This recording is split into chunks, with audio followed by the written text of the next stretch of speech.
I'm going to do a video about my top 5 greatest NASCAR drivers of all time and why they are the greatest of all time in NASCAR.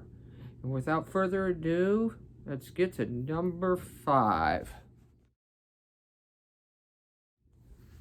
Tony Stewart is one of the best stock car drivers ever, along with an IndyCar driver, as he won championships in both. His rookie season in 1999, he won 3 times and finished 4th in the points. Not many drivers do that in their rookie season, I'll tell you that. And he just kept winning and finishing top 5 in the points, doing great. And then in 2002, finally took his first championship home. He really didn't win by much, though. He only won it by 25 points over Mark Martin. But it showed that he hung in there tough and he didn't give up. 2003, also finished top 5 in the points. 2004, same thing. 2005, he won the championship again over the same guy, over Mark Martin. Yep. Mark Martin could not beat Tony Stewart. Yeah, Tony Stewart's one of the greatest race car drivers of all time. Let's not get too much into that. But Tony Stewart just kept winning and winning. 2008 was one of his worst seasons, though. He really didn't show much. 2009, he won a lot of races that year. It just didn't show up in the playoffs. 2011, he won his 3rd championship, and he did great to do it. He won 5 races in the playoffs, and he really showed he belonged. It's after that where his winning ways started to wane a little bit. I think he was getting disenfranchised with NASCAR, and he was just losing the passion to be in NASCAR. But he did get that one final win in his retirement season, beating Denny Hamlin with a few corners to go at Sonoma. That was sweet to see. And now he's doing NHRA drag racing and successful at that. Everything he drives, he's a success. That's a very rare breed, and why he's number 5 as far as it goes for NASCAR. And here we're going to move on to number 4. Jimmie Johnson is one of 3 7-time champions on this list. And I think some of those championships are dubious due to a different system than what the others have had. He's one of the greats. He's one of the greatest drivers of all time. He won 2 races in his rookie season. I think he finished 4th in the points also, just like Tony Stewart in his rookie season. He didn't win his first championship till 2006, and he ran the gamut till 2010. That's a lot of championships in a short span, 5 in a row. And I'd say some of those were enhanced by the system, and some of those not, but he did show that he is a winner. He had, I believe, one season where he won 9 races, and he did that on the regular, like between 6 and 9 races every year for that period. It was crazy. And he had 2 more championships a few years later, but then something happened at Pocono in 2017. He crashed, and he was never the same driver after that. he had trouble getting in the top 5. He didn't have as much speed. It seemed as though he lost the nerve. And when you lose the nerve in car racing, you're going to tend to lose the ability to win. And that's the one thing he lost in that crash, was the ability to win and be heavily competitive, which is sad, because you never want to see a guy go winless for 2 seasons and then skip town. He has come back for a couple races a season, but he's not in it for championships anymore. And I feel for him. That crash at Pocono hurt him, and I'm just happy that he's still in the sport as a car owner, but not yet a successful car owner. Let's just say that. But I hope that team does become successful. And now we're going to move on to number 3. Jeff Gordon is one of the all-time greats. He pulled off stuff in the late 90s that I think I've only seen like Darrell Waltrip or Richard Petty do. And that's win multiple 10-win seasons or more. That is ridiculous. That period from 95 to 99 was ridiculous in terms of winning. I mean, I've seen people win a lot, but he won a lot. But in his rookie season, he won the first race out, his 125-mile qualifier. That's when I knew this guy was going to be something special. And I mean something special. He could have won at Atlanta, but very late in the race, he hit the wall and he had to pit for gas. And that hurt him, and in that race. But he just kept wrecking because he tried to drive a loose race car. That was his problem. He tried to overdrive loose race cars, and he ended up destroying race cars for doing that. Not what he had to learn how to drive a car less loose, like more neutral. And when he learned that, that's when the wins started to come. And came they did. Like a waterfall. 95, he won 7 races. Yeah, that was an awesome season for Jeff Gordon. He won the championship by 50 some odd points over Dale Earnhardt. Yep, that was a championship battle for the ages there. And 1996, he won 3 more races than he did in 95, but he had like 7 DNFs or something like that, and that kept him from the championship. Yep, hey, you gotta finish these races if you want to win the championship. 97, he won 10 races that year, but he won the championship by 70 some odd points. 98, how ridiculous can you get? He won 13 races and completely obliterated the competition. Mark Martin was second, like 200 and some odd points back. And Mark Martin's season would have won a championship any other year, except that one. 99, he won 7 races.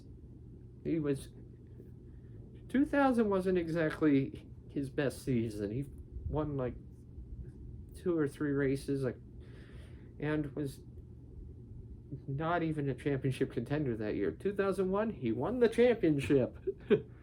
He won 8 races that year. That's the Jeff Gordon we remember. 2002, he was inconsistent. 2003, kind of had the same inconsistency. But 2004, if it was the championship of 2003 and before, he would have won the championship that year, and 2007 and 2014. But they changed the system, so Kurt Busch became a paper champion, in my opinion, and Jeff Gordon did not get those 7 championships he deserved. Yeah. That makes me feel bad for him in a way. 93 wins in your career, though? That's absolutely amazing. And nobody in the modern era comes close. And that's just what makes Jeff Gordon a legend. And now, number 2. What can you say that hasn't been said about Dale Earnhardt? The Intimidator, Ironhead. He would move you out of the way to win a race. He would do anything to win a race. In his rookie season, he finished 7th in the points and won 2 races. That's a really good season for a rookie.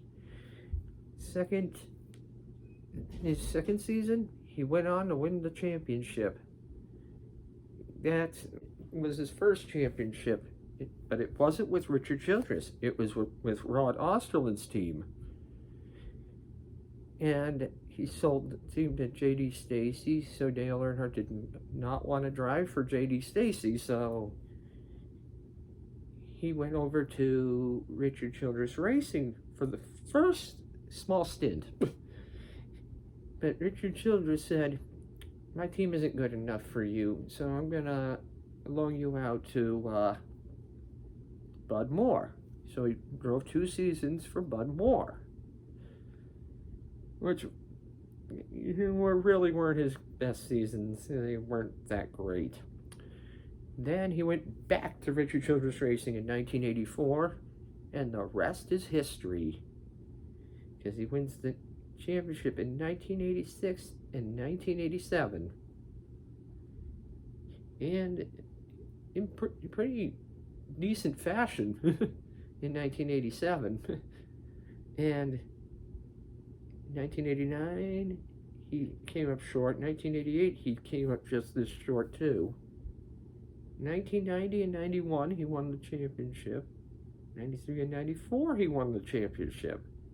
95 was looking like it could have been his, but a few wrecks kept him from winning the championship that year. And Jeff Gordon was just flying. 96, he looked like he was on his way to the championship until Talladega happened and injured him for quite a while. His neck was messed up for at least 3 years before he got surgery done on it. And 2000, I thought that was going to be a championship season for him. I really did. But Bristol, when he got hit by Kenny Irwin spinning down the track, I thought Earnhardt could have won that race. And he blew a tire at Rockingham late in the season, and those 2 races kept him from the title, from his 8th title. And 2001, he went into that season as a favorite to win the title. Unfortunately, Sterling Marlin spun him out and put him in the wall hard, and then Schrader hits him, and he ends up dying in the crash instantly. They tried to save him, they really did, but he was too far gone. And we're going to miss Dale, and his legacy will live on. And now, the number one driver of all time in NASCAR. When you think of the word winning, when you think of 7-time champions, there is no other person that you can think of than the king, Richard Petty. He won literally before the Winston Cup era 140 races. That is incredible. And I look at something like that and be like, this has got to be fake. There's no way anyone can be this good at that level. He was. And he won his first race as far back as 1960 at the Charlotte Fairgrounds, and won his first Daytona 500 in 1964. And I can't remember what season, but he won 27 races that season. Incredible. Anyone did that today, they'd be accused of cheating. I'll tell you that. But back then, they raced like 50, 60 races a season before the Winston Cup came in. But he won 50 races during the Winston Cup era. He did. And one of those seasons was a 13-win season in 1975, in which he literally won 42% of the races that year. That's incredible. I feel bad for anybody else that was in the field that year. I mean, really. But his last win came in 1984 at the Firecracker 400, but he went 8 years winless. But there were a few chances at wins in there, but after 1988, his career completely went downhill, like downhill like this. I mean, like, he missed several races in 1989, and that's why they invented the past champions provisional, so that he could race every race. Well, and 90 wasn't that much better. 91, he showed flashes of running up front. 92 also, but he'd always get caught up in someone else's mess, and he went out in a blaze. Not a blaze of glory, but he went out in a blaze after he crashed in Atlanta. But he finished the race. Finishing the race was the most important thing. And after the race was finished, he did a lap at pace car speed to salute the fans, and as a tribute. It was that was so fun to watch. And he did do a little bit of testing at Indianapolis in 1993, but would you consider that part of the driving career? I don't know. But then he made some questionable hires like Wally Dallenbach. Really? Well, he hired John Andretti a few times. And yes, I believe he did get a win. But he was not the most successful car owner after he stepped out of the car, though. But he did get a few wins scattered here and there. And that's just how that was. And he's one of the biggest legends of all time. So I salute the king, and long live the king. And as a honorable mention, we're going to talk about David Pearson. He won 105 races in his career. Wow. Now, he never did a full season, ever. And that's, if he had, he would have been a 7-time champion probably. Maybe more, maybe less, I don't know. But he would definitely be one of the top 5 all time. He would have displaced Tony Stewart if he had just done a full season. He probably would have close to 200 wins himself if he had done a full season. All those seasons were full seasons, I mean. And he beat Petty several times. Petty beat him several times. That's why I can never tell what would have happened. But David Pearson is one of the greats, and Godspeed. Thank you for watching the video.